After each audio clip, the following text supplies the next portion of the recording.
मैं थोड़े से शब्दों में अपनी गवाही आपके सामने रखना चाहता हूँ।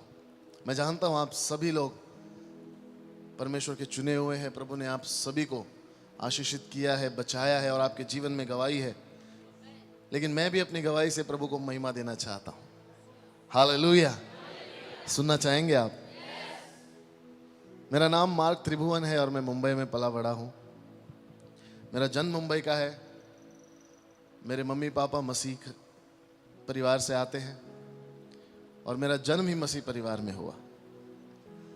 तो बचपन से मेरे पापा स्ट्रिक्ट होने की वजह से, आर्मी में थे, तो स्ट्रिक्ट होने की वजह से काफ़ी डिसिप्लिन और रूल्स एंड रेगुलेशंस के साथ मेरी परवरिश हुई, है ना। और बचपन से ही मुझे चर्च की आदत है, प्रार्थना करने की आदत है, वचन पढ़ने की आदत है। और हमेशा आप ही की तरह मैं भी ऐसे पहले लाइन में बैठा करता था। आमीन। और मुझे चर्च जाने का बहुत उत्साह होता था, बहुत शौक होता था, बहुत आनंद आता था। मुझे गीत गाने का आनंद आता था, बाइबल पढ़ने का। और ये सब मेरी मम्मी और पापा की वजह से हुआ। हालेलुया। बचपन से ही मुझे वचन की सीख मिली। प्रार्थना में मैं आगे बढ़ता गया और धीरे धीरे करके मैं कीबोर्ड बजाने लगा। वो जो कॉन्गो नहीं आता, आप देखे, ट्रिपल, वो भी मैंने बजाना शुरू किया। और धीरे धीरे मुझे बहुत अच्छा लगता था म्यूजिक बजाना। मेरे पापा भी बजाते हैं। तो ऐसे करके मैं आगे बढ़ता गया, स्कूल में बढ़ता गया, पढ़ाई में भी बहुत अच्छा था। लेकिन एक समय के बाद ऐसा एहसास होने लगा कि मेरे घर वाले जो है रूल्स एंड रेगुलेशंस बहुत ज़्यादा हो गए, है कि नहीं। ये मत करो, वो मत करो, दोस्तों के साथ मत जाओ, खेलने मत जाओ, ऐसा मत करो, वैसा मत करो, ये मत करो, वो मत करो। तो मुझे थोड़ी परेशानी होने लगी। मैं कहने लगा क्यों ना जाओ, है कि नहीं। हुआ होगा आप लोगों के साथ भी, क्यों ना जाओ, ये मेरे माँ बाप अच्छे नहीं है, यहाँ नहीं भेजते, वहाँ नहीं भेजते। जब देखो मुझे प्रार्थना में लेके जाते, मुझे खेलना है। जब देखो मुझे मीटिंग के लिए लेके जाते, मुझे पिकनिक नहीं भेजते, कुछ नहीं करने देते। मेरे लाइफ में कोई एंजॉयमेंट ही नहीं है। सिर्फ प्रार्थना जाओ, सिर्फ बाइबल पढ़ो, सिर्फ प्रार्थना करो, बस यही है। गर्मियों की छुट्टी में लोग कहाँ कहाँ जाते हैं, मनाली जाते हैं, गोवा जाते हैं, केरला जाते हैं। मुझे एक पास्टर के घर भेज दिया जाता था। एक पास्टर के घर भेज दिया जाता था, एक एक महीना में उनके पास रहता था। हालेलुया। और वो पास्टर भी प्रभु के बहुत अभिषिक्त और आशीषित दास थे।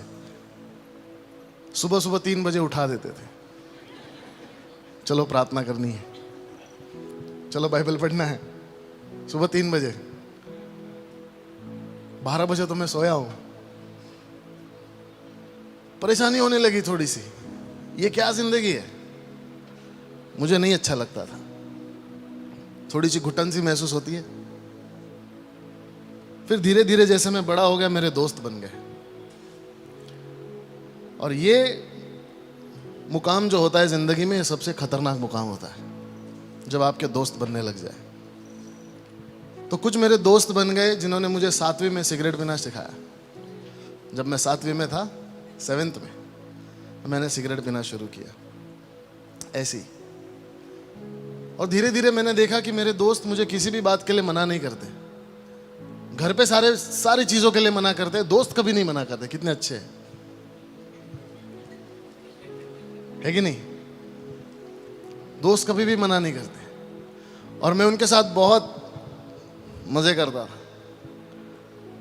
और जैसे जैसे मैं बढ़ता गया, एक क्लास से दूसरी क्लास, 7वीं 8वीं 9वीं 10वीं तक आने लगा, तो मेरी हालत थोड़ी बिगड़ती गई। दोस्ती बढ़ने लगी, परमेश्वर से दूर होता गया। संडे को मैं वर्शिप करता था, कीबोर्ड बजाता था।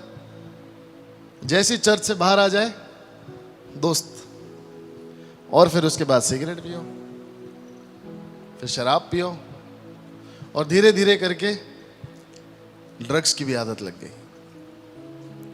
और जब मैं 10वीं में था, तब मुझे ड्रग्स की आदत लग गई।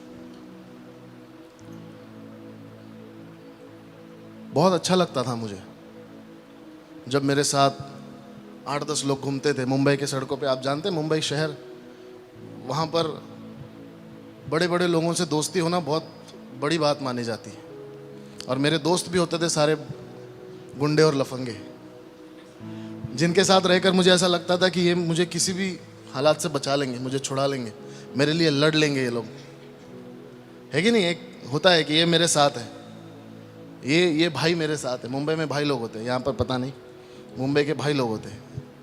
ये मेरे साथ है, ये मुझे बचा लेगा, मुझे कुछ नहीं होगा। जब भी मेरी किसी से लड़ाई होगी ये सब मेरे साथ खड़े होंगे। तो इनसे मेरी दोस्ती बढ़ने लग गई, और धीरे धीरे मुझे रियलाइज हुआ कि ये जो मेरे दोस्त है ये कोई मामूली दोस्त नहीं है, बहुत पहुंचे हुए हैं। हर हफ्ते किसी की खबर आ रही है, इसने इसको मार दिया, उसने उसको मार दिया, और मैं तो रोज इनके साथ उठता बैठता हूं। आज इसको जेल में डाल दिया, आज इसको तड़ी पार कर दिया। ऐसी जिंदगी जी रहा हूं मंडे टू सैटरडे, और संडे का सुबह का जो 3 घंटा है वो मैं बहुत पवित्र बन के आराधना करके कीबोर्ड बजा के।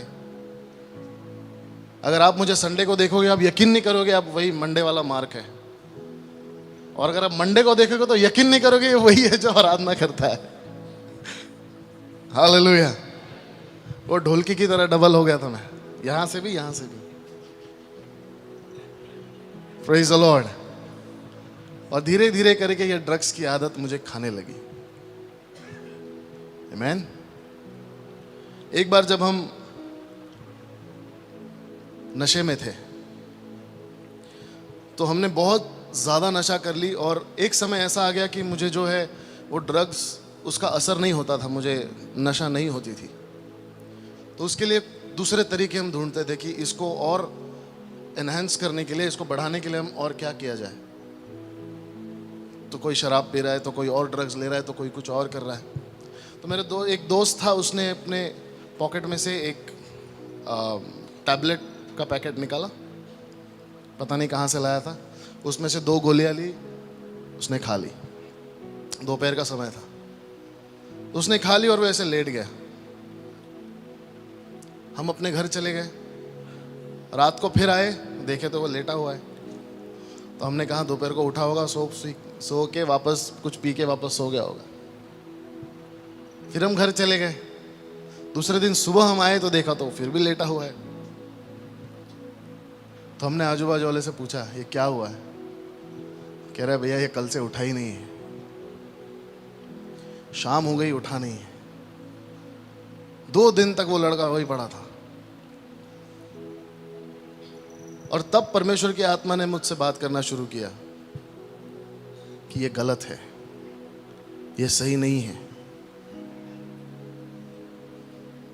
और मुझे मन में ऐसा एक डर सा पैदा हो गया कि मुझे यहां तक नहीं जाना है, ये लेवल का नशा मुझे नहीं करना है।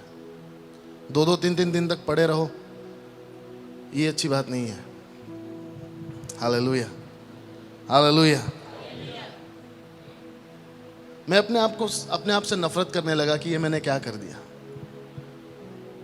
वचन पता है, प्रार्थना पता है, मेरे पापा पास्टर है, घर तक खबर पहुंच जाती थी आपके बेटे को आज यहाँ देखा, आपके बेटे को वहां देखा, इसके साथ देखा, उसके साथ देखा। बहुत परेशान होते थे मेरे माँ बाप, मुझे बहुत मारते थे, बहुत मारते थे। हर दूसरे तीसरे दिन मेरी पिटाई होती थी, और ऐसी वैसी नहीं, तबीयत से होती थी, जबरदस्त। तो मैं अपने आप से नफरत करने लगा कि ये मैं क्या कर बैठा हूं, इसको मैं कैसे सुधारूं। लेकिन एक बात है, जो बचपन से मेरे माँ बाप ने मुझे आदत लगाई चर्च जाने की, कलीसिया में आने की, वचन पढ़ने की, प्रार्थना करने की, पहले अच्छा नहीं लगता था, लेकिन वही वचन मुझसे बात करने लगा। वही वचन पवित्र आत्मा मुझे याद दिलाने लगा। वही वचन ने मुझे बताया कि जो तू कर रहा है वो गलत कर रहा है। हालेलुया। प्रभु की आराधना करता था, कीबोर्ड बजाता था, लेकिन फिर दुनिया के मार्गों में, फिर दोस्तों के पास, फिर सारी गलत चीजों में। मुझे रियलाइज हुआ कि मैं जो कर रहा हूं ये बहुत गलत है। आप लोगों को भी होता है कभी कभी, जब आप गलती कर देते हैं तो हमको रियलाइज होता है कि हमने जो किया वो गलत किया, और वो पवित्र आत्मा होता है। पवित्र आत्मा हमें बताता है कि आप जो कर रहे हैं वो गलत कर रहे हैं। और वही पवित्र आत्मा ने मेरे जीवन में काम करना शुरू किया। मैंने कहा प्रभु मुझे बदलना है, मैं सुधरना चाहता हूँ। और उस समय मैंने निर्णय लिया और 3 महीने तक मैं घर से बाहर नहीं निकला। मैं 3 महीने तक अपने घर में बैठा करता था और 3 महीने में मेरे दोस्त छूट गए। और उस 3 महीने में मुझे पता चला कि मैं कोई एडिक्ट नहीं हूँ किसी चीज़ का। शैतान ने मेरे मन को ऐसे प्रोग्राम कर दिया था कि तुझे ज़रूरत है, तुझे ड्रग्स चाहिए, तुझे ये चाहिए, तुझे वो चाहिए। लेकिन पवित्र आत्मा की सामर्थ्य ने मुझे संभाला और मैं जान गया कि मैं एडिक्ट नहीं हूं। मेरे दोस्त और मेरे नशे आराम से छूट गए। हालेलुया, बहुत आसानी से छूट गए।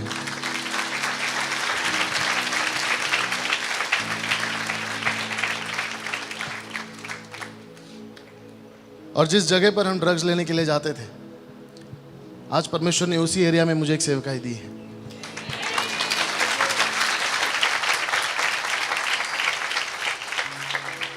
छोटे छोटे बच्चे हैं वहां पर ड्रग्स बेचते हैं, छोटे छोटे बच्चे हैं, और उन बच्चों के बीच प्रभु का कार्य अद्भुत रीति से हो रहा है।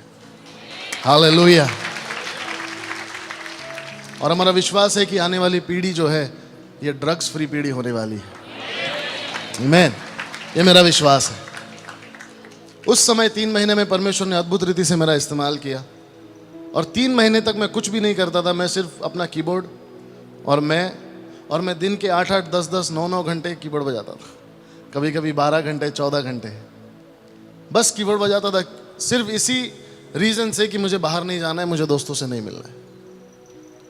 और उस समय मैंने कहा प्रभु मैं अपना जीवन तुझे देना चाहता हूँ। कीबोर्ड मैंने अपने आप से सीख लिया, गाना भी गाना मैंने अपने आप से सीख लिया, जो भी था थोड़ा मोटा बजा लेता हूँ, गा लेता हूँ, और ये प्रभु ने मुझे सिखाया। और उस समय जब मैं आराधना कर रहा था, जब मैं प्रैक्टिस कर रहा था, तब प्रभु ने मुझे एक गीत दिया कि यीशु तेरे करीब आने से जिंदगी मेरी बदल गई।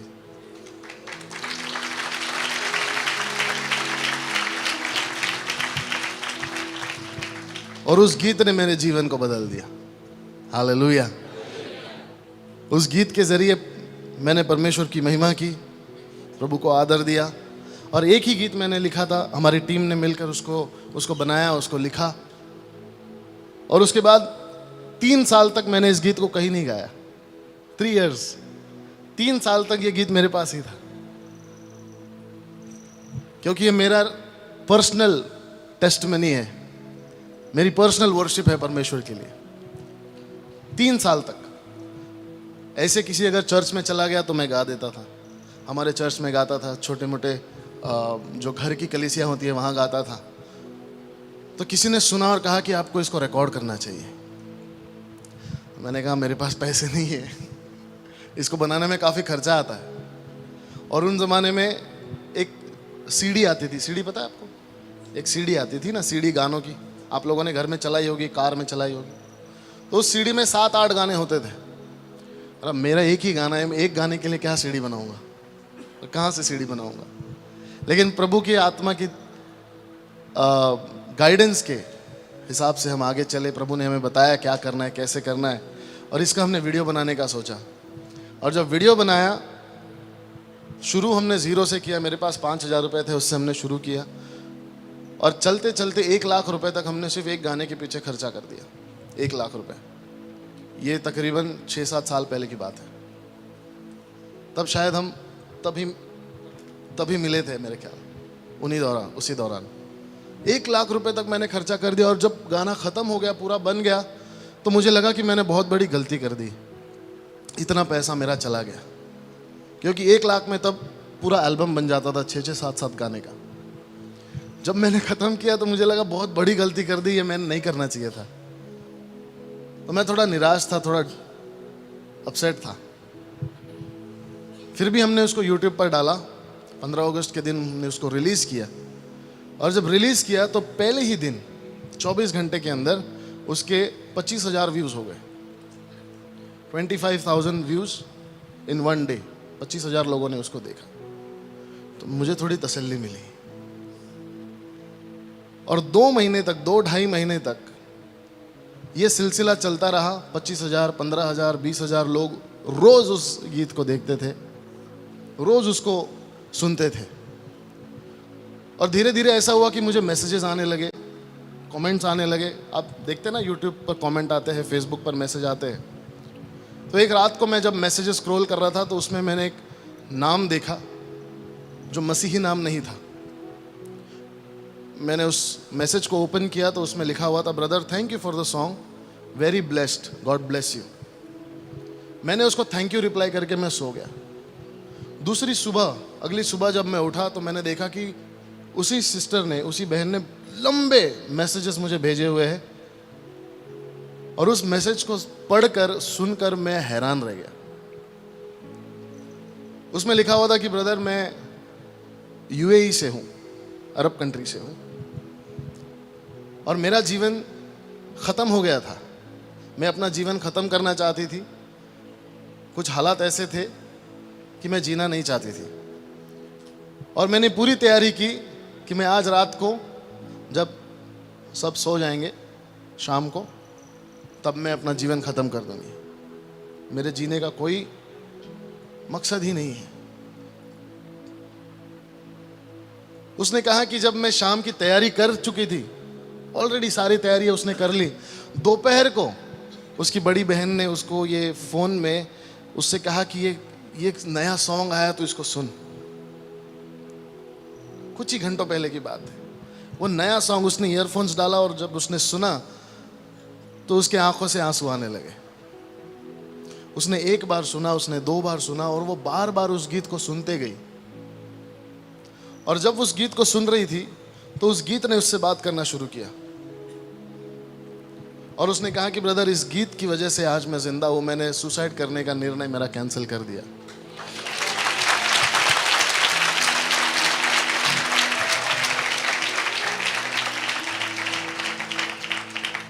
वो मैसेजेस आज भी मेरे पास है। और उसने कहा कि मैं अपना जीवन प्रभु को दूंगी। मैं अपने जीवन का अंत नहीं करूंगी, मैं जीवन प्रभु को दूंगी। उस समय मैंने प्रभु के पास जाकर मैंने क्षमा मांगी कि प्रभु मैं कुड़कुड़ाया, मैं अपसेट हो गया, मैं निराश हो गया कि मैंने इतने सारे पैसे गंवा दिए। लेकिन प्रभु अगर इस गीत की वजह से एक आत्मा भी तेरे पास आता है तो ये मेरे लिए बहुत आनंद की बात है।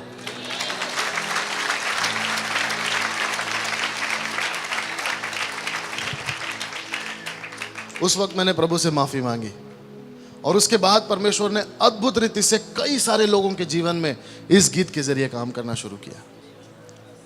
तब से मैंने प्रभु से कहा कि प्रभु अब मैं पीछे नहीं हटूंगा। अब चाहे जितना भी कुछ लग जाए, मेरी जान भी चली जाए, लेकिन जो मुझसे बन पड़ता है, खास करके जवानों के लिए, मेरा हृदय उनके लिए टूटता है। क्योंकि मैं जिस जगह से आया हूं, मैं चाहता हूं कि कोई भी उस परिस्थिति से ना गुजरे। क्योंकि मेरे जीवन के सबसे इंपॉर्टेंट और प्रेशियस दिन मैंने वेस्ट कर दिए, मैंने गवा दिए। मैंने जो मेरा प्राइम टाइम था, 15, 16, 17, 18, 19, 20 साल का, 22 साल तक का, मैंने उसको वेस्ट कर दिया पूरी तरह से। 20 साल तक आप जवानों को मैं चैलेंज करना चाहता हूं कि नशा करना कोई बड़ी बात नहीं है, बहुत आसान है। रिलेशनशिप में रहना कोई बड़ी बात नहीं है, बहुत आसान है। माँ बाप से बगावत करना कोई बड़ी बात नहीं है। प्रभु के लिए जी के दिखाओ तो मैं मानूं। ऐसी डेयरिंग करो कि मैं इस दौर में प्रभु के लिए जी कर दिखाऊंगा। हम जवानों को एक ट्रेंड बनाना है कि इस पाप के संसार में मुझे प्रभु के लिए जीना है।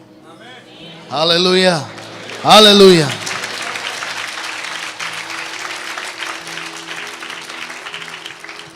देखिए परमेश्वर कैसे अद्भुत रीति से आपका इस्तेमाल करेगा, बहुत अद्भुत रीति से आपका इस्तेमाल करेगा।